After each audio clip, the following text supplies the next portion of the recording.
confrères et consoeurs, je suis très ravie d'être parmi vous aujourd'hui. Enfin, le démarrage va être difficile un petit peu par rapport à la vidéo qu'on vient de voir. Émotionnellement, c'était très fort. Donc, on leur souhaite beaucoup de courage, beaucoup de force. Rabbi yansarhum, Inch'Allah. Donc voilà, je tiens à remercier Eureka pour cette invitation. Je suis ravie d'être parmi vous. Tout en espérant vous aider à faire le bon choix après votre réussite, Inch'Allah, au concours. Donc, la NAPAT, c'est le monde de l'infiniment petit. Avant de parler de la NAPAT, je tiens de parler un petit peu de mon parcours, justement pour passer un petit message. Bon, ce n'est pas un petit message vraiment, c'est un message très important pour vous. Donc, Dr Tachour a eu son premier bac en 2002. Donc, ma moyenne ne m'a pas permis à l'époque de faire médecine. J'étais orientée à l'architecture, où j'ai fait un transfert en biologie. J'ai fait une année. Et je refais mon bac en 2003, où je l'ai eu. Et j'ai pu accéder, bien sûr, à la faculté de médecine. Et j'ai fait les 7 ans d'externat, comme vous. Après, c'était le moment crucial où j'ai décidé de faire la spécialité. J'ai passé mon premier concours et j'ai échoué. Je ne l'ai pas eu. Cela ne m'a pas empêché de le refaire. Et je l'ai refait pour la deuxième fois. J'étais classée 74e.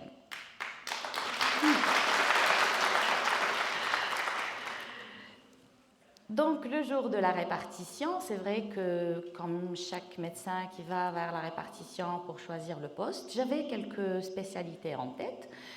Et en allant vers le chalet des Pins, justement pour choisir le poste, j'ai croisé une certaine professeure Hamdouche qui est un NAPAT. Et quand je l'ai vue, je me suis dit, ah tiens, peut-être que je vais décrocher, voilà, un NAPAT.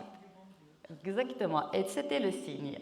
Donc, il y avait 2 postes au CHU et 2 postes à l'EHS d'Arcy. Donc, pour la NAPAT, il y a 2 structures où vous pouvez exercer de la NAPAT à Constantine. Il y a le CHU, et il y a aussi un service d'ANAPAT à Darcy. J'imagine que vous ne le saviez pas. Donc, moi, j'ai pris le poste du CHU. Donc, j'ai terminé les 4 ans de spécialité et j'ai passé mon service civil, bien sûr, après avoir le DEMS. Donc, c'était 4 ans. Et j'avais la chance de passer mon service civil au CHU parce que l'année hadik, ils ont ouvert 2 postes de spécialité au niveau du CHU Constantine. Donc, après la spécialité, j'ai opté pour suivre la carrière hospitalo-universitaire, donc pour devenir maître assistante, et j'ai passé mon concours de maîtrise en 2018. Donc, j'ai eu mon concours de maîtrise et j'étais classée 4e sur l'échelle nationale. Cependant, je n'ai pas pu décrocher le seul poste qu'il y avait au CHU de Constantine, malgré qu'il y avait un autre poste à l'EHS d'Arcy, mais je suis partie à Alger et j'ai désisté. Bien sûr, devant l'étonnement de tout le monde, elle a la possibilité de prendre le poste ailleurs, ici à Constantine, et je ne l'ai pas fait. Et j'ai repassé le concours de maîtrise cette année, et je l'ai eu. Inch'Allah, je vais décrocher le poste de CHU que je voulais avoir dès le début. Tout ça pour vous dire. Donc j'ai passé 2 bacs. J'ai passé 2 fois le concours de résitanat et j'ai passé 2 fois le concours de maîtrise. Un échec ne veut pas dire que c'est la fin, bien au contraire. Un échec, c'est une porte, c'est un beau départ. Donc ne vous désespérez pas. Vous n'auriez pas le concours la première fois ou bien non. Si vous trouvez que vous méritez, il faut toujours viser la lune. N'acceptez jamais moins de ce que vous méritez. Je n'ai pas pris le poste de maîtrise à l'EHS d'Arcy pour une toute petite raison. C'est que là-bas, il n'y a pas la pathologie que j'aime. Donc, je vous invite à faire ce que vous aimez. Très bien.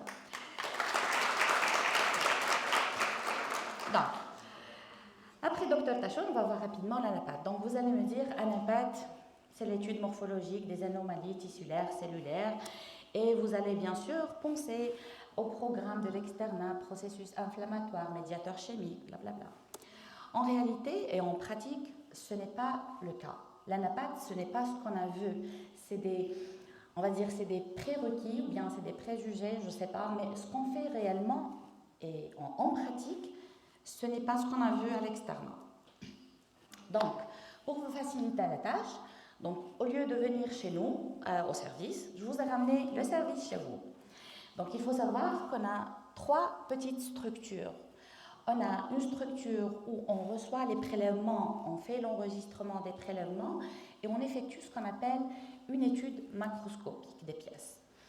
Donc, ce que vous voyez ici, c'est là. Donc, il y a des médecins ici et il y a des techniciens qui travaillent ensemble pour effectuer la prise en charge macroscopique des prélèvements, que ce soit des biopsies ou bien des pièces de résection chirurgicale. La deuxième partie du service, c'est la partie dédiée à la technique. C'est ici, à ce niveau, c'est des techniciens et tout, qui vont poursuivre la technique des prélèvements, à savoir l'inclusion paraffine, la coupe, la coloration, etc., pour préparer les lames. Ces lames, ils vont être acheminées à notre niveau, bien la structure dédiée aux médecins, où on va faire l'étude microscopique. Donc, ce que vous voyez ici, c'est l'entrée du service. Ça, à gauche, ce sont les bureaux des médecins, donc les spécialistes. Et ici, c'est la salle des résidents. Et quand vous continuez dans le couloir, il y a les bureaux donc des assistants, des profs et des maîtres assistants. Voilà. Si on va parler rapidement de l'anapath d'un point de vue scientifique, donc en réalité, en pratique, que fait l'anapath? L'anapath pose le diagnostic, qui veut dire, si nos amis cliniciens vont suspecter une pathologie, nos amis radiologues ils vont orienter le diagnostic, nos amis oncologues ne vont rien faire jusqu'à ce que l'anapath décide. Merci. L'anapath précise aussi le pronostic de la maladie. Quels sont les facteurs pronostiques, par exemple, pour un cancer? Donc, sur une biopsie, on doit préciser s'il y a un engainement nerveux, carcinomateux, ou bien des emboles. Le fait d'avoir des emboles ou bien des engainements, ça veut dire que dans peu importe de temps, le patient il va faire des métastases. D'accord? L'anapath guide aussi la thérapeutique. Donc, je vais me retourner vers le professeur Zarour. Par exemple, l'anapath, pour un cancer du sein, il doit aider l'ami oncologue en précisant si cette patiente peut bénéficier d'un traitement hormonal, par exemple, ou bien de l'herceptine. Et je vais vous expliquer. L'anapath évalue aussi la réponse thérapeutique. Donc, dans certains cas de cancer, comment ça va se dérouler d'un point de vue chronologique? Il va y avoir une biopsie. L'anapath va poser le diagnostic, préciser le pronostic et guider la thérapeutique. Donc, les patients vont se diriger vers nos amis oncologues ou radiothérapeutes, justement pour bénéficier d'une thérapie néoadjuvante. Néoadjuvante, ça veut dire avant la chirurgie. Une fois la chirurgie est là, donc la pièce, donc elle va être acheminée encore une fois vers l'anapath. Et c'est l'anapath qui va dire si cette patiente ou bien ce patient donc, a bien répondu. Donc, on va évaluer le degré de réponse post-thérapeutique. Donc, si vous voyez, l'anapath, il fait beaucoup de choses. Hein. Donc, un petit exemple concernant le cancer du sein, par exemple. Donc, l'anapath, il va dire c'est un cancer, mais quel type de cancer aussi? Il y a beaucoup d'entités. Il va préciser les facteurs de mauvais pronostic. Grâce à l'étude immunohistochimique, cette étude, c'est l'anapath aussi qui fait et qui interprète l'étude. Donc, on va orienter la thérapeutique. Et comme je l'ai dit, quelle est la réponse après la chimio qui a été réalisée avant l'acte chirurgical? L'anapath peut aussi, bien sûr, préciser certaines étiologies concernant les inflammations. Je n'ai pas pu m'empêcher de mettre le fameux granulome épithélio-gigantocellulaire avec la nécrose caséeuse au centre qu'on a vu et qu'on a revu durant l'externat, donc ce que vous voyez ici à gauche, et une petite réaction à corps étranger. Donc ce que vous voyez ici en blanc, c'est le corps étranger, entouré par des cellules géantes multinucléées qui essaient de le bouffer. Donc on passe à la question, pourquoi l'anapathe? Donc pourquoi un jour vous allez choisir l'anapathe? Comme l'a dit mon ami Laurel, donc on peut avoir une carrière hospitalière ou bien une carrière hospital-universitaire. Donc hospital-universitaire, donc après concours de maîtrise et tout, au niveau des CHE. Pour la carrière hospitalière, parfois on est forcé de partir ailleurs, donc dans des villes un peu plus éloignées et tout, où les moyens sont vraiment, je ne vais pas dire médiocres, mais on va dire ils sont vraiment limités. Malgré cela, donc on a eu des résidents chez nous qui sont partis dans des villes éloignées, dans des structures anapathes qui étaient vraiment limitées, et ils ont percé. Ils ont fait des RCP, ils ont installé des réunions de concertation pluridisciplinaires. Et ils ont même installé une paillasse d'immunohistochimie qui n'existait pas, par exemple, à Tébessa, et les patientes du cancer du sein se déplaçaient à Annaba, se déplaçaient à Constantine pour faire justement cette étude. Nos résidents, quand ils sont partis là-bas, ils ont pu installer, et je trouve que c'est un truc vraiment d'une grande importance.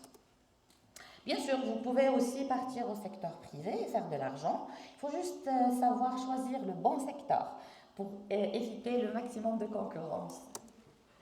Et bien sûr, je vous invite à partir à l'étranger, il ne faut pas être hypocrite non plus.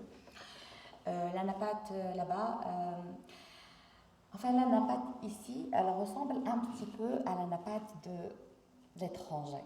Mais je vous invite vivement, si vous avez l'opportunité, allez-y. La question, pourquoi l'anapathe pour moi? Donc quand je dis pour moi, c'est pour vous aussi. Parce qu'il faut prendre en considération ce que je vais dire. C'est le choix de spécialité est multifactoriel. Je ne peux pas vous dire par exemple que j'ai choisi l'anapathe parce que je l'aimais. Non, du tout. Moi, quand j'ai pris l'anapathe, c'était par rapport à des critères, on va dire, je vais vous montrer, mais vous allez voir que c'est cérébral. Après, par la suite, je ne vous cache pas, j'ai aimé la spécialité et c'est la raison pour laquelle j'ai continué. Parce que si je ne l'ai pas aimé, j'aurais sûrement désisté et faire autre chose que j'aime. Déjà, de 1,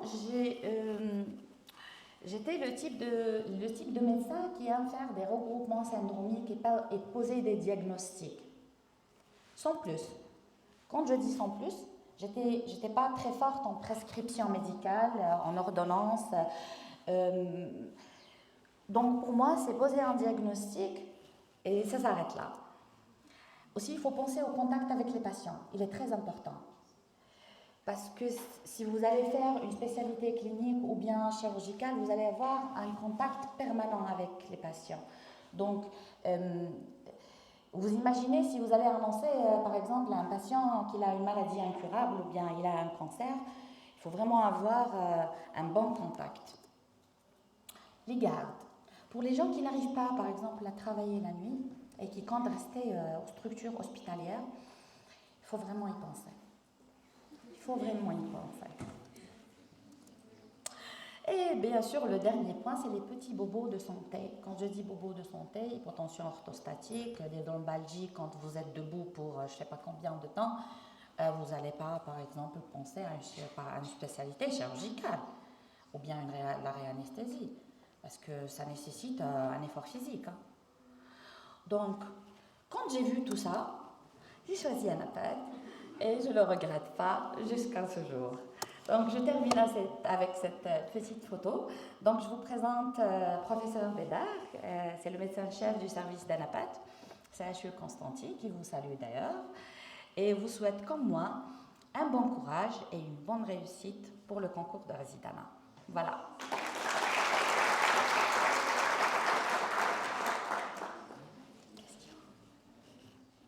Ah, j'ai oublié de vous montrer un truc. Selfie, c'est celui qui se prend en selfie. En fait, elle est cool comme la majorité des pathologistes. Hein.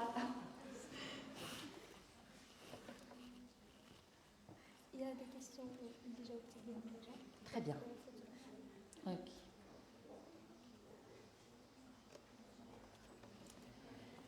Donc, conquérir le secret caché du Koima, Anapat. Si vous n'avez pas fait Anapat, qu'est-ce que vous auriez fait? Vous voulez dire les spécialités que j'avais en tête? Radiodiagnostic, oncologie. Et peut-être j'avais même pensé à la psychiatrie. Mais je dirais radiodiagnostic et onco. Le premier jour au service?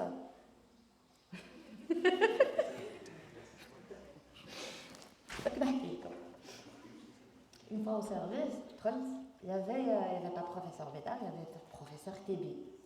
Professeur Tébi, c'était un pilier de l'ANAPAD dans toute l'Algérie. Mais moi, je ne la connaissais pas le premier jour, je ne la connaissais pas. Alors, quand je suis rentrée, bonjour madame, je suis la nouvelle résidente. Bienvenue. Et voilà. Donc, c'était, on va dire, plutôt cool. Combien d'années est celle la plus difficile? Donc, on a fait 4 ans, comme l'a dit mon ami Oral. Peut-être les années les plus difficiles, c'est le premier contact, donc la première année, donc une découverte. Dans la c'était une découverte. Surtout que je ne savais pas que le volet macroscopique, ou bien la prise en charge macroscopique avec du formol, c'était un geste médical. Donc, qui trotte la salle à la macro, a dit qu'il y avait plein de prélèvements où l'odeur de le formol. Au début, j'étais un petit peu choquée, mais par la suite on a pris l'habitude. Peut-être même la dernière année, parce que il y a une responsabilité. Donc, vous avez fait 4 ans, vous avez un concours, c'est un classement. Le poste, vous allez le décrocher par rapport à votre classement. Donc, to be or not to be. Peut-être la dernière année aussi, elle était... La formation au service du CHU Constantine. Comme le cas de pratiquement toutes les spécialités, on ne va pas dire que c'est le top. Il faut que vous faites beaucoup d'efforts. L'anapath, c'est une spécialité qui est tout le temps il y a toujours du nouveau, il y a toujours des classifications, de nouvelles classifications, il y a toujours... il faut être à jour, il faut vraiment être à jour, il faut compter sur vous-même. Et si vous avez l'opportunité de décrocher un petit stage, même au cours du résidanat, allez-y, ça va être très bénéfique pour vous. Votre quotidien au service, c'est celui d'un résident. Qui a mis celui d'un résident? Le quotidien du résident, c'est ça. Les résidents, c'est là, on l'a bien. Les résidents, c'est là, bien classe. جيت تقول له هاي الكوليجي يقول لك ما استركوش normal نقول لهم d'accord prenez votre temps نجربوا قهوه ما بيزمان. Bon, le résident عنده la première année تاعو il va faire une petite prise de contact avec tout ce qui est histologie normale. Donc avant tout ce qui est pathologique, nous déroulons un petit rappel de l'histologie, ça les tissus, un petit rappel. Par la suite, on va commencer avec les pathologies, on va dire, fréquentes ou l'inchouffouf, le quotidien. Il passe aussi à la salle de macro après quelques mois et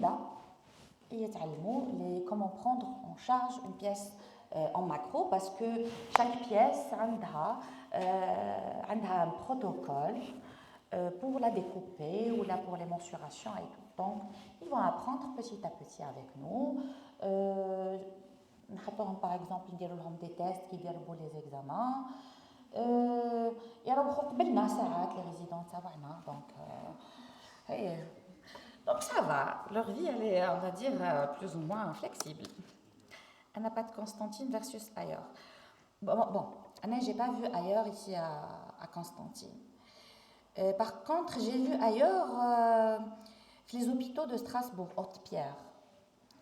D'accord, ok. pratique en Algérie versus ailleurs.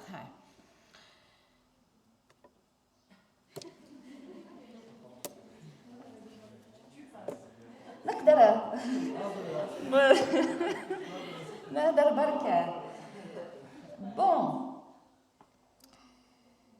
شوفوا احنا ماشي ماناش قاعدين نديرو في لانابات، احنا on est en train de faire la navette avec les moyens de bord اللي عندنا. Il demandait par exemple l'ami oncologue ولا يقول لي خاصني تال anticorps في l'immunohistochimie نقول له ما عنديش كان je n'ai pas disponible. Là-bas عندكم une feuille تكوشي فيها l'anticorps اللي يجيك في راسك. Il est disponible l'anticorps. Il y a ce qu'on appelle la biologie moléculaire. Il y a certains tumeurs d'Orca, la classification est purement moléculaire, qui m'a les cancers du système nerveux central. C'est une classification purement moléculaire. Là, on ne l'a pas. Pour les seins, par exemple, les femmes qui ont des triples négatifs, il y a une hybridation in situ, le stade mécanique. Donc, quand vous partez ailleurs, ou ce que vous n'avez pas, les frustrations, comme sur le plan matériel, ou ils sont disponibles là-bas, vous allez vous dire que ce n'est pas la même pratique. C'est vrai que ce n'est pas la même pratique, mais vous pouvez me croire que sur le plan scientifique, les médecins algériens sont très bons. On est très bons, même si on part ailleurs, les gars. Donc, le problème de matériel ou de consommable et tout, l'arabe, c'est pas de votre faute. S'il vous plaît, pour ces anticorps, est-ce que dans le privé, ils peuvent les acheter ou c'est trop cher? C'est trop cher. Déjà, il n'y a pas tous les labos qui ont l'immunohistochimie. Généralement, ils ont des conventions qui mettent à Constantine jusqu'aujourd'hui. Il n'y a pas un labo d'anapath privé, ils ont l'immuno sur place. C'est des labos, ils sont conventionnés. Donc, on va déjà, c'est très cher.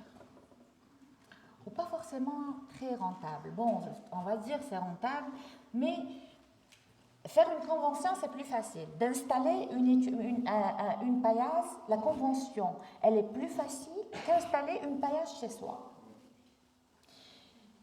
Donc, qui diront la convention. Mais d'abord, la suite, même le labo est conventionné, on touche tous les anticorps.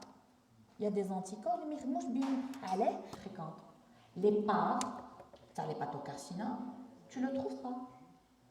Les conventions, c'est avec des labos algériens? Oui. Donc, il n'y a pas de convention avec des labos algériens? À ma connaissance, non, sauf dans le cas où il les un anticorps, on est battu. Et c'est très. On est des morphologistes. L'immunohistochimie, on est plus morphologiste que. Donc voilà. Que pensez-vous de la partie anapath abordée durant le cursus?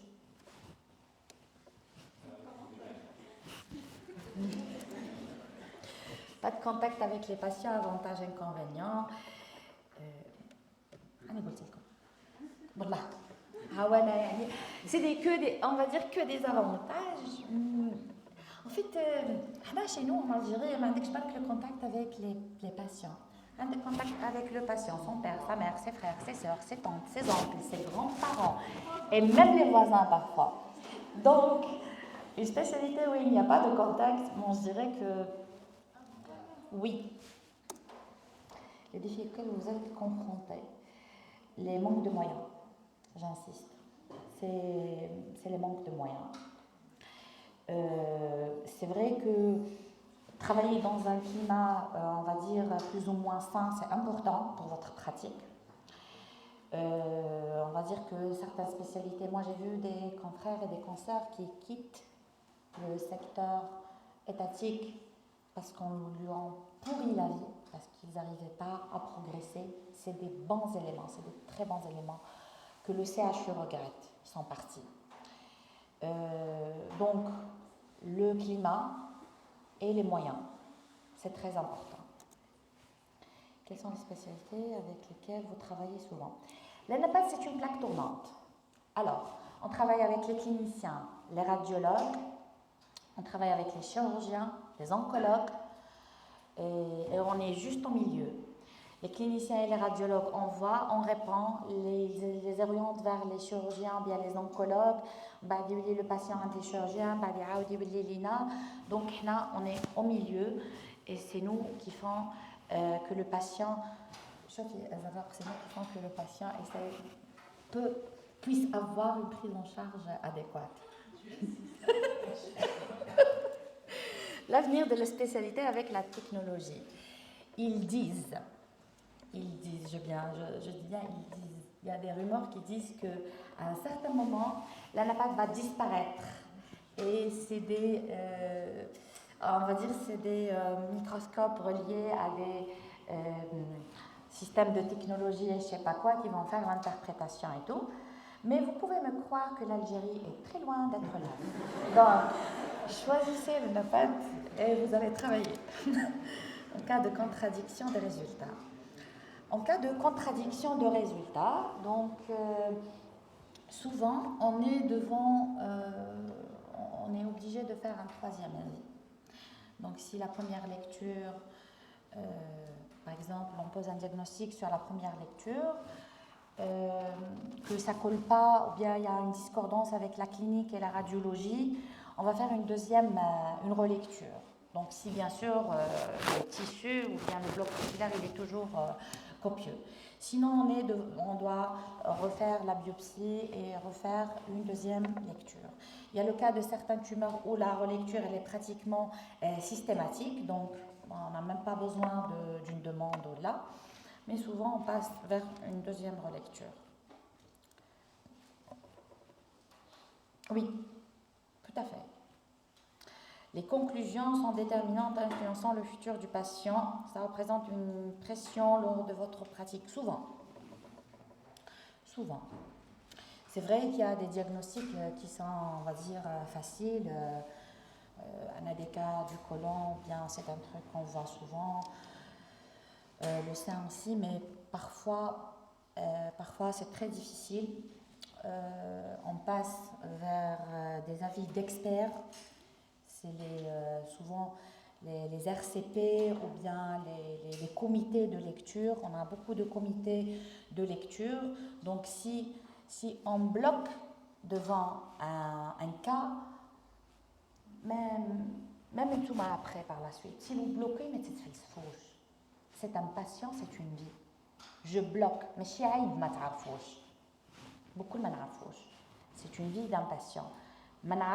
Je passe vers une personne, sûrement il y a une personne, elle a plus d'expérience de la pathologie que moi. Donc généralement, on passe vers les comités. On a le comité de l'ETNE, on a le comité de la pathologie mammaire, le comité de le tissu mou. Même pour partir sur Alger, on part, on va tout le blog pour avoir un avis d'expert. Carrière universitaire versus privée. Selon moi, le fait de refaire chaque examen deux fois, ça vous donne la réponse. Bon, j'ai toujours préféré une carrière hospital universitaire. Retiens par rapport au privé, j'aime passer l'information. Quand j'apprends un truc, j'aime le passer, j'aime bien le donner, le communiquer. Et le fait privé, surtout en Algérie, c'est la recherche scientifique. Oui, pourquoi pas, Inch'Allah, pour toute l'Algérie. La recherche scientifique. Parce qu'on fait une recherche bibliographique en Algérie. La recherche scientifique, oui, un jour, peut-être. Si je vous demande de me convaincre de faire un apat, je ne vais pas convaincre, je vais pas vous convaincre. Très bien. Vous affichez les captures, les commentaires, votre avis, très bien. يقولوا تاع النبات يحسوا روحهم محقورين يخدموا في الظل تاع الجراحين. هذه ماشي هذه c'est une réalité. بصح ما نشوفوش روحنا محقورين. هذه c'est une tata وهذا محقور. Non, ماشي نصحوا. Mais c'est vrai que رجال الخفاء في la médecine pour moi c'est l'anapath. Le patient يعرف الكلينيسيان تاعو يعرف الراديولوج تاعو يعرف الشيروجيان تاعو يعرف لونكولوج تاعو مي براتيكمون جامي يشوف لانابات نتاعو الرجال لا ماشي مبانو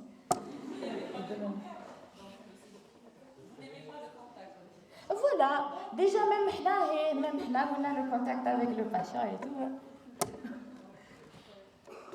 احنا on accepte حنا on accepte دونك يقولوا لنا بات تاع بنات برك قالتها البروف اللي كيشمنا جيبوا لي مولكم انا قلت هكا bon c'est pas une spécialité que pour les filles mais c'est une spécialité qui se féminise on se casse on dit la vérité حنا في le service تاعنا pour le moment عندنا 3 résidents, un assistant. Il y a un assistant qui est parti au secteur privé, il y a un assistant qui est parti en France, peut-être qu'il va revenir, mais la quasi-totalité de ce service, ça c'est des filles. La technique, les techniciennes, beaucoup c'est des filles. Mais on a un seul technicien homme. Donc, statistiquement parlant, c'est une spécialité qui se féminise.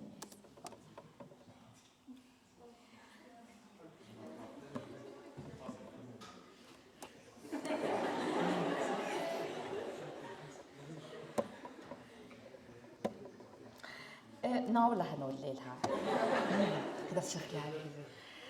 on peut pas apprendre les facteurs, ou plutôt les critères diagnostiques de 36 000 tumeurs, ou qui m'a dit mon ami Aurel, on va à tout le corps. C'est quasi impossible. Par contre, on est tout le temps à jour. On est tout le temps en train de lire. S'il y a un truc que vous allez faire, c'est de lire tout le temps, de façon constante. C'est une spécialité plus appropriée pour ceux qui ne veulent pas interagir directement avec les patients et votre échantillon. Oui, on a le contact, c'est le contact avec les médecins. C'est les confrères ou les consoeurs qui nous appellent justement, surtout s'il y a par exemple un cas qui nécessite une discussion, on dépend plus des médecins que des patients. Oui. Est-ce qu'on peut douter le résultat par la NAPAT, le cas avec le positif? Ça existe ou... Ah, au délit. Il faut positif. Est-ce qu'on peut douter le résultat par la NAPAT? Faux positif, parce que la définition d'un faux positif, elle est précise. C'est un examen négatif où il y a un positif. On a des faux négatifs. Chez nous, quand c'est positif, généralement. C'est un terme qu'on utilise surtout pour l'étude immunohistochimique. Quand c'est positif, c'est positif. Quand c'est négatif, il faut avoir un témoin pour dire que la technique, elle est bonne. La technique, elle est positive via un échantillon, mais elle est négative chez nous. Donc, quand tu compares le résultat, je dis, un témoin, c'est là où tu peux dire il est positif et il est plutôt négatif. Si tu n'as pas un témoin qui se compare les biais, mais tu ne peux pas dire que c'est négatif. Après. Sinon, si vous avez des questions. Oui?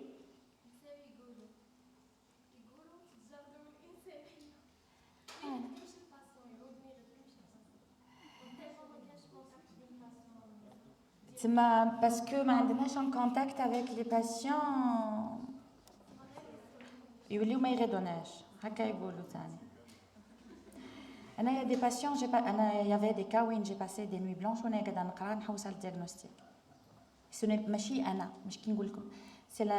c'est le cas de beaucoup de mes collègues. Quand jamais le patient, par exemple, on a un staff qui est difficile, service. On les avis, on n'installe pas des comités de lecture, on ne participe pas aux RCP. Ça reste, pour moi, ça fait parce que ça fait partie des étiquettes. Sinon, si vous avez d'autres questions. Oui?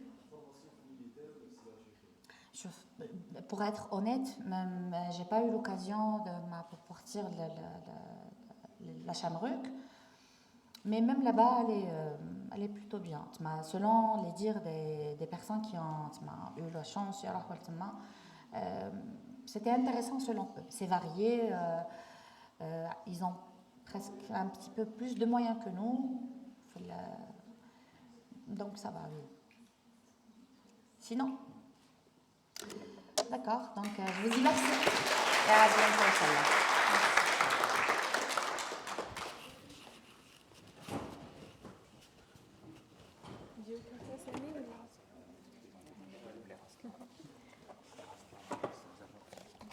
Merci.